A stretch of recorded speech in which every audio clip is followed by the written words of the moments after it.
내일 출범 100일을 맞는 윤석열 정부는 6대 국정 목표 중 하나로 대한민국 어디서나 살기 좋은 지방시대를 내세우고 있습니다. 네, 하지만 윤석열 대통령이 수도권 대학의 반도체학과 정원 확대에 이어서 공장 신설과 증설 요건 완화 등 수도권 빚장 풀기 정책을 추진해 당시 내세웠던 지방시대가 퇴색하고 있는 것이 아니냐는 비판이 제기되고 있습니다. 네, 지역 균형 발전을 위해서 필요한 정책은 무엇인지 오늘 박재영 광주 전남 연구원장과 함께 이야기 나눠보도록 하겠습니다. 안녕하십니까? 안녕하십니까? 네, 반갑습니다. 일단 저희가 지역 균형 발전에 대해서 이야기를 나누기 전에 우리 지역이 직면한 현안에 대해서 좀 짚어봐야 될 것 같은데요. 아마 가장 좀 심각한 문제 중에 하나가 인구 소멸 위기가 아닐까 싶은데요. 지금 광주와 전남 지역의 인구수 추이는 어떻게 되나요? 예, 그렇습니다. 사실 가장 당면한 큰 문제는 인구 감소라고 볼 수가 있겠습니다. 지금 저희가 95년을 대비해 보더라도 이 수도권과 충청권은 약 25%, 그다음에 충청권은 21%, 수도권은 25%, 근데 호남권은 7.6%가 감소했습니다. 네. 특히 광주, 전남이 5.7%가 감소했는데 이것은 전국을 대비해 보면은 전국은 12.5%가 늘었거든요. 그렇다면 실제적으로 저희 지역은 약 34%가 인구가 줄었다는 결과가 나옵니다. 근데 이것을 한번 1945년, 60년, 2021년을 비교를 해봤더니 네. 45년에 호남 대 영남 비율을 보면은 영남이 1이라고 보면은 호남이 0.9였습니다. 네. 그러나 60년에 보면은 영남이 1이라고 보면은 호남은 0.8이었습니다. 불과 큰 차이 안 나죠. 근데 1921년에 비교를 해보면 호남이 1이라고 보면은 영남은 2.53입니다. 네. 얼마나 이 차이가 많이 지금 인구가 우리는 줄어들고 전체적으로 인구가 늘어나는가를 알 수가 있겠습니다. 네, 특히 청년의 유출은 이제 앞으로 우리 지역 경제에 안 좋은 영향을 미칠 수밖에 없잖아요. 그래서 더 심각하게 받아들이고 있는데 실제로 우리 지역의 청년 유출은 얼마나 이루어지고 있습니까? 전국적으로도 청년의 인구는 줄어들고 있습니다. 차지하는 비율은. 네. 그러나 우리 지역이 지금 그 가장 어떻게 보면 심하다고 볼 수가 있겠는데요.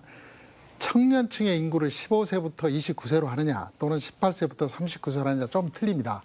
틀린데 15세부터 29세를 보면은 17.4%거든요. 광주 전남이. 네. 전체적으로 보면은 지금 28%에서 29% 사이였는데 저희는 그보다는 훨씬 이제 낮은 비율이고요. 이게 지금 저희 쪽에서 그러면 인구의 순유출이 일어나고 있는데 그 유출을 살펴보면은 1번이 서울이고요. 서울로 가는 거죠. 네. 2번이 경기도입니다. 3번이 세종시 이렇게 나오는데 특히 전남의 경우에는 광주로 또 이렇게 오는 거죠. 근데 여러 가지 이유를 이제 분석을 해보면은 양질의 일자리가 부족하지 않느냐. 결국은 산업 경제의 어떤 낙후 원인이고 또 교육과 생활 인프라가 부족했지 않느냐. 지금 실제로 나온 자료를 보면 지역의 대학 졸업자 중에 네. 약 60%가 수도권과 영남권으로 간다고 돼 있거든요. 그렇다고 보면 우리 지역이 얼마나 인구가 지금 청년 인구 유출이 심한가 이걸 볼 수가 있다고 생각이 됩니다. 네, 우리나라 이 전체의 인구 좀 분포를 보면 수도권 쏠림이 유독 좀 심각한 것 같은데요. 그렇습니다. 지금 인구 불균형의 원인을 어디서 좀 찾을 수 있을까요? 저희가 작년에 집중적으로 이걸 분석을 했습니다. 연구원에서 분석을 했는데 네. 사실 그간의 우리나라 국가발전 전략을 보면은 불균형 성장 전략이거든요. 그러니까 네. 경부를 축으로 하는 불균형 성장 전략을 썼거든요. 네. 이렇게 모든 동원 가능한 국가 재원을 경부 축에다 쏟아부었죠. 부었고 두 번째는 강력한 중앙 집권 전략이었습니다.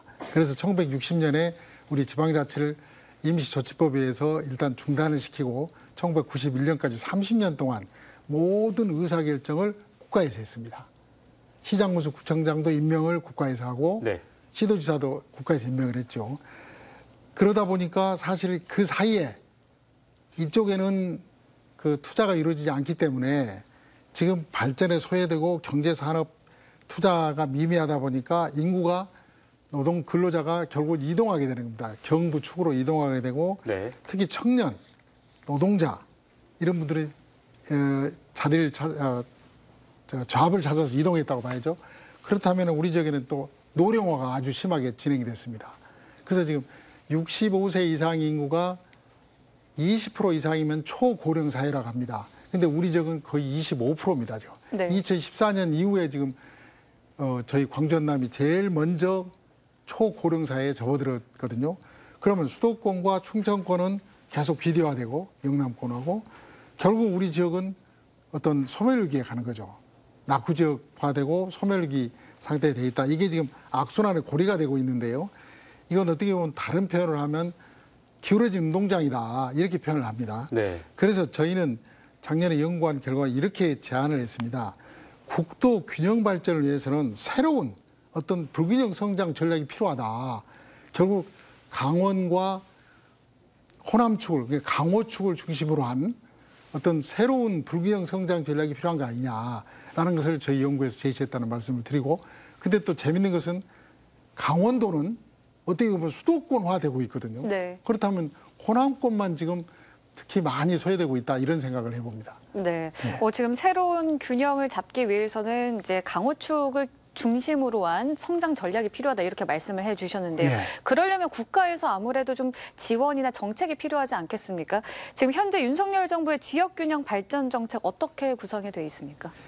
예, 지금 아직 그 출범한 지 100일 정도 지나서 어떤 말씀을 드리긴 좀 어렵습니다만은 정부도 이러한 불균형 실태를 잘 파악하고 있는 것으로 보입니다. 그 예를 보면은 인수위에 지역균형발전 특별위원회를 만들어 가지고 지역 공약을 다 거기서 핸들링을 했거든요. 네. 근데 거기 보면은 우리가 지금 수도권에 범수도권까지 포함해서 충청까지 포함해서 인구, 시설, 산업이 집중돼서 어떤 포화 상태에 이르렀다.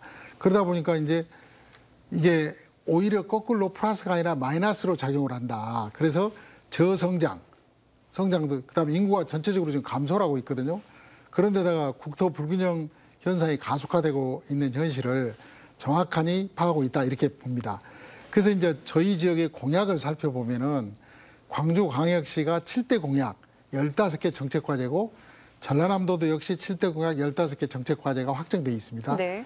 광주광역시를 보면 대한민국 인공지능 대표 도시 광주 해서 5개 과제가 제시돼 있고 예를 들면 미래 모빌리티 선도 도시 구축에 뭐 3개 과제 이렇게 돼 있습니다. 또 전남을 보면 친환경 재생 에너지 산업 벨트를 구성하겠다 해서 2개 과제가 돼 있고 공해 우주 항공 산업 클러스터를 구축하겠다 이런 지금 이런 어떤 윤석열 정부 공약이 나와 있습니다. 그런데다가 이 네. 지역균형발전특별위원회에서 기회발전 특구 제도를 제시를 했거든요. 네. 그럼 기회발전 특구라는 것이 뭐냐면 미국에서 지금 실행하고 있는 제도인데 낙후 지역에 집중적으로 세제 혜택을 주겠다. 재정 지원을 하겠다. 그래서 어떤 대기업이나 공장 이전을 하면은 세금 감면을 대폭 해주겠다는 거거든요. 그럼 결국 그 대상이 사실은 첫 번째가 저는 호남이 돼야 한다고 봅니다. 근데 전국 시도가 지금 기회발전 특구를 위해서 노력을 하고 있거든요. 근데 기회발전 특구 제도를 도입할 때는 저희가 제시한 것은 수도권은 제외하고 또 낙후도를 봐가지고 적어도 낙후도를 50% 이상을 감안해가지고 저희 호남 지역에 기회발전 특구를 시범적으로 실시한다 이런 제안을 해놓고 있습니다. 네, 그렇군요. 지역에서는 나름의 자구책으로 뭐 메가시티 같이 다양한 광역 사업을 좀 논의하고 있지 않습니까? 이 광주 전남은 어떤 전략을 세워야 한다고 좀 생각을 하시는지요? 예, 지금 사실 저희도 광주와 전남이 지난 4년을 생각해 보면은 여러 가지 그 갈등 문제가 있어가지고 특히 광주 공항 이전 문제랄지 군공항 이전 문제 이래서 사실 조금 협력이 원활하지 않았던 것은 사실입니다. 근데 그 반면에 예를 들면 부울경이랄지 대구 경북이랄지 또는 충청권을 보면은 나름대로 어떤 광역 발전을 위해서 용역도 하고 노력을 하는 게 사실인데 사실은 8기 민선에 들어와서 조금 그쪽도 지금 추춤하고 있거든요. 네. 근데 저희는 다행인 것이 강기정 시장님과 우리 김영동 지사님이 당선 전에 이미 그 협약을 맺었습니다. 상생 협약을 맺어가지고 그 한 3가지를 제시를 했거든요. 하나가 반도체 등 첨단 산업, 미래 산업을 공동으로 유치하자. 또 두 번째는 경제권과 생활권을 통합하는데 예를 들면 공공항 이전 문제랄지 특별지방자치단체 추진한다 할지 특별연합이 되겠습니다. 이런 부분 또 세 번째는 광역 교통망을 확충하자 이런 거 세 가지 큰 방향에서 그때 당시는 후보자였습니다. 네. 근데 합의를 했습니다. 그래서 이런 거 굉장히 저희는 긍정적인 방향이라고 아주 보고 저희 연구원에서도 적극적으로 이 시도 상생 정책에 대해서는 아주 지원하고 연구할까 이렇게 생각하고 있습니다. 네, 지금 약속되어 있는 것들이 잘 추진돼서 우리 지역에 다시 잘 살아났으면 좋겠습니다. 오늘은 광주전남연구원의 박재영 원장과 함께 얘기 나눠봤습니다. 오늘 말씀 잘 들었습니다. 고맙습니다. 예, 감사합니다.